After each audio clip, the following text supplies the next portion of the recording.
naglilingkod sa inyo. Sa unang hirit, unang-una ka.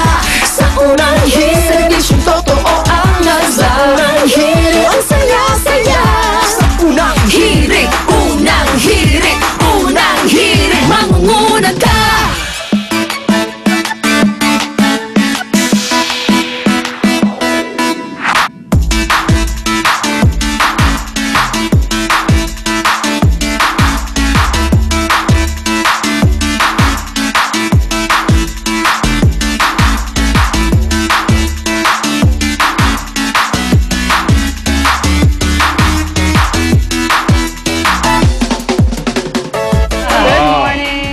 Wala pa. Umati na. Good morning ulit mga igan. Good morning. Ayan, 29 na po ng Agosto. At ngayon po ay Lunes. Pista official po. Walang pasok sa matanggapan at eskwelahan. At syempre automatic. Yung ating number coding suspendido rin dahil holiday. Yan po ay dahil sa pagkita pa rin sa araw ng mga bayani. Pero dapat gising-gising pa rin dahil hatid namin ang pinakamain na balita. At alam nyo yung long weekend nyo. Medyo naapektuhan po ng pananlasa ng Bagyong Mina sa ating bansa. Sobrang sarap lang sa higaan. At hindi lamang ang Pilipinas ang nakaranas po ng bagyo dahil sa kabilang dako po ng mundo, abay binabagyo rin po na ang Amerika dahil naman sa Hurricane Irene na kasing lakas din ng Bagyong Mina. Ihahatid din namin ang pinakabagong balita dyan mamaya. Pero syempre bago yan, i-welcome natin ang nagbabalik nating kabarkada. Wow! Welcome back! Para na-miss ka namin. Sound check, sound check. Mame mi mamu. At dahil nga regular na holiday po ngayong araw ay National Heroes Day. No? Ito yung National Heroes Day today. Ano? Pagurin. Yes, suspendido po ang number coding ngayong araw. At kung bitin pa kayo sa bakasyon, huwag mag-alala dahil bukas regular holiday din. Yan po ay para naman sa pagdiriwang ng Eid al-Fitr o yung selebrasyon ng pagtatapos ng Ramadan ng ating mga kapusong Muslim. Pero sa kabila ng mga long weekend nga, may ilang tayo nga kababayan ang naroon ngayon sa mga evacuation center dahil sa pagbaha. At syempre, hindi pa rin dapat makalimutan ng banta pa rin ng dengue ay nasa tabi-tabi lang. Kaya ngayong umaga isang Operation Linis kontra Baha at Dengue ang ikinasa ng unang hirit mula sa Pasig City. Kasama natin dyan mamaya sina Monica at Arn. At bukod... hindi, nandito.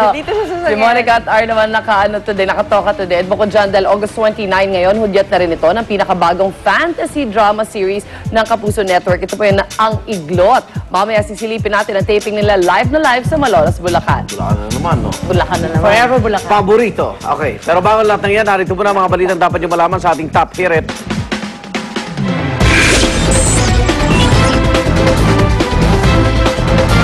Sa pinakuling weather bulletin ng Pag-asa, humina na po ang Bagyong Mina habang patuloy na lumalayo ng bansa.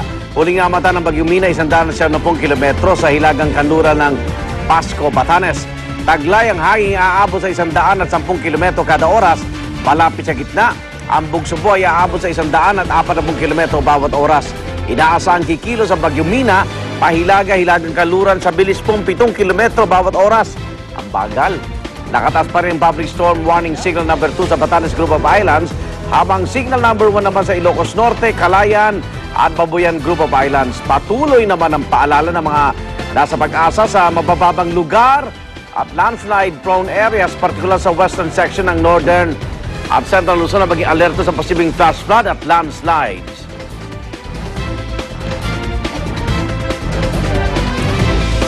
At para sa ibang detalye tungkol sa Bagyong Mina at lagay ng panahon, nakakasub natin si Ginoong Sani Paharilla, weather forecast ng Pag-asa. Good morning, Sani. Magandang umaga po, Igan. Okay, kamusta na ang Bagyong Mina at hanggang kailan ang epekto nito sa atin? Si Bagyong Mina ay kasalukuyang kumikilos palayo na nga ng ating bansa. Ngayong umaga, ito'y nasa 9 kilometers na po yung kanyang bilis ng paggalaw at pahilagang kanluran na. Ibig sabihin, more of a westerly dito lang kagabi na north-northwest po. So, ina-expect pa po natin kung tuloy-tuloy yung kanyang paggalaw ay ito'y lalabas na sa ating Philippine Area of Responsibility mamaya pong gabi. Bagamat lalabas na siya o ngayon napapalayo, hindi po ibig sabihin nagaganda na po ang panahon, lalo na dito sa kanlurang bahagi po ng Hilaga at sa kagitnang Luzon.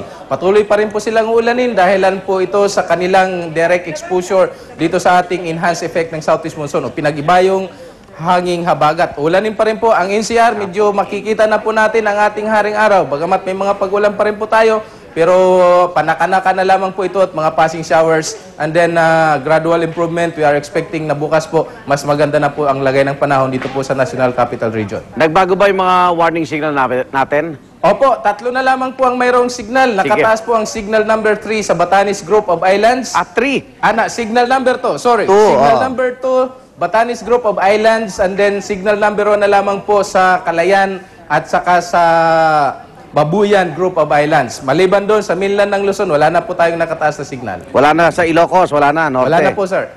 Okay. At wala na rin yung kasunod ni Mina, no?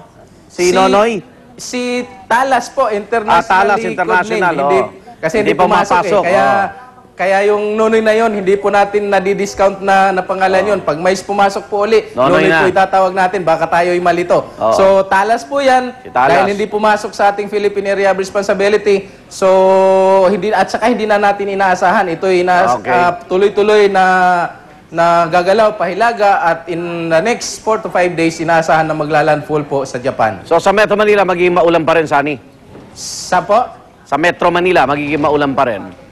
Sa Metro Manila, ngayong araw, may mga pag-ulan po tayo, pero hindi na po katulad nung nakaraang 2 araw. And then, gradual improvement, mas maganda na po ang ina-expect nating lagay ng panahon po dito sa Metro Manila bukas po. Okay, maraming salamat. Si Sunny Pajarilla po yan, weather forecaster po ng Pag-asa.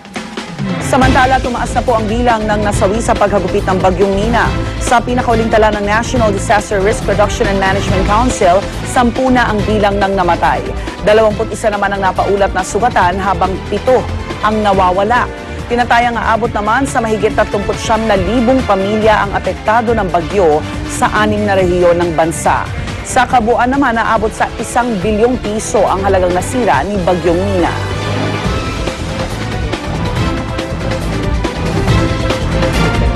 At sa kasagsagan naman po ng pananalasa ng Bagyong Nina, 2 magkasunod na pagguho ang kumitil sa buhay naman ng 5 katao sa Baguio City. Unang gumuho ang bundok ng basura sa Barangay Irisan sa Baguio City na ikinasawi ng 2 bata at 1 binata. Kinilala ang mga nasawi na sina Apolinario Flores, 10 taong gulang, Revillar Flores, 13 taong gulang at Jessony Kael, 18 taong gulang. Nadamay din sa trash slide ang mga bahay sa gilid ng dump site. Dahil sa nangyaring pagguho ng bundok ng basura, napilitan ng lumikas ang mga naninirahan sa lugar at pansamantala ng nanunuluyan sa mga evacuation center. Sa Barangay Kias naman, 1 lalaki ang patay matapos gumuho ang lupa at bato sa pinagtatrabahuhang construction site. Nagkaroon din ng pagbaha sa paligid ng City Camp Lagoon. Kaya naman ang mga residente dali-daling kumilos para maisalba ang kanilang mga ari-arian. Patuloy naman ang paalala ng lokal na pamahalaan sa mga nakatira sa landslide at flood-prone areas na lumikas muna habang hindi pa tumitigil ang pag-ulan. At kaugnay niyan, makibalita na tayo sa sitwasyon dyan sa Baguio City. Naroon pa rin na ating kasama si Jam Sisante. Jam? Yes, Connie, kahit wala ng public storm warning signal dito sa Baguio City, ay patuloy pa rin ang pabugso-bugsong pag-ulan.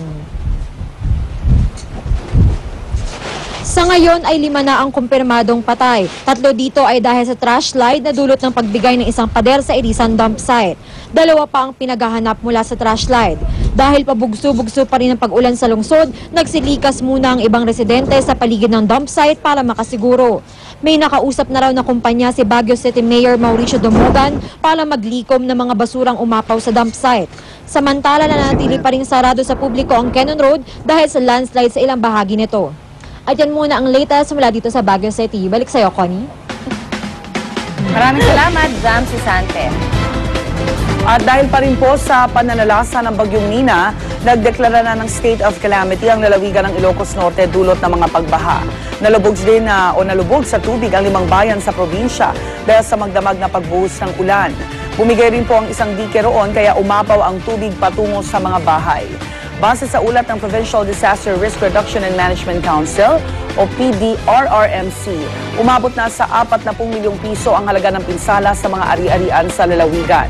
Kabilang na rito ang 20 bahay na napinsala ng magkasunod na pananalasa ng buhawi sa bayan ng Sarat at Lawag City. Tinatayang aabot naman sa 4 na milyong piso ang napinsala sa agrikultura. Samantala sa Pangasinan naman, nagkaroon din po ng landslide sa Barangay Rabon sa bayan ng San Fabian. 2 bata ang kumpirmadong patay nang gumuho ang lupang kinatatayuan ng kanilang bahay. Daan-daang residente rin ang lumikas sa La Union dahil na rin sa pagbaha. Kabilang sa mga nalubog ang bayan ng Bawang, Tubao at Santo Tomas. Dahil sa pagbaha, hindi rin madaanan ang MacArthur